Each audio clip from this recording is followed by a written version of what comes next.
15ই আগস্টের বিকেলবেলা বেরিয়ে পড়লাম কিছু কেনাকাটার জন্য। প্রথমেই চলে আসলাম মেয়ের স্কুলের ড্রেস নেওয়ার জন্য। মেয়ের স্কুলের পিটি প্যান্টটা ছোট হয়ে গেছে, অনেক ছোট বয়সে কিনেছিল, তো এখন যেহেতু ক্লাস 3 সেটা দিয়ে আর কাজ চালানো যাচ্ছে না। তো যাই হোক, সেটা নিয়ে কিন্তু আমরা এবার চলে আসলাম কসমোসে অনেক দিন পরে আসলাম। আর 15ই আগস্ট বলে দেখেছো চারিদিকে কতটা ভিড়, আর বাইরে কিন্তু মেলার মতন বসেছিল। তো তারপর বললাম এদিক ওইদিক ঘুরে সময় নষ্ট না করে স্মার্ট বাজার চলো, কারণ স্মার্ট বাজারে কিন্তু 15ই আগস্ট উপলক্ষে চলছিল অনেক রকম ছাড়।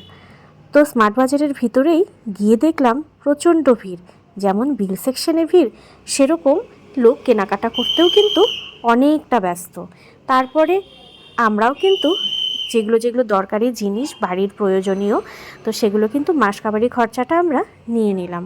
আর এই যে আমাদের সব কিছু কেনাকাটি শেষ, এবার বিল পেমেন্ট করে আমরা কিন্তু এখন বেরিয়ে পড়লাম কসমোস থেকে। আর বাইরে বেরিয়ে বললাম চলো কিছু খেয়ে নেওয়া যাক, প্রচুর খিদে পেয়েছে। তারপরে আমরা চলে গেলাম বাঘা যতীন পার্কের সামনে, সেখান থেকে নিয়ে নিলাম চিকেন স্যুপ, পকোড়া, তারপর মেয়ে নিয়ে নিল কর্নেটো আইসক্রিম, আর অনেক দিন পরে ফুচকা কিনে নিলাম। তারপরে কিনলাম 12 মিশালি। এগুলো নিয়ে খেতে খেতে বাড়িতে আসছি। তারপর দেখলাম সবাই কিন্তু অভয়ার হত্যাকাণ্ডের বিচারের জন্য সবাই কিন্তু মিছিলে বের হয়েছে। সত্যি কি মর্মান্তিক ঘটনা, তাই না? মেয়েটা কী দোষ করেছিল এমন, যার জন্য এভাবে নৃশংসভাবে খুন হতে হলো? এখন বাচ্চা কাচ্চাদের বাইরে পাঠাতেও ভয় হয়। সমাজের এই অবস্থাটা আমাদের সবাইকে একসঙ্গে মিলেই বদলাতে হবে।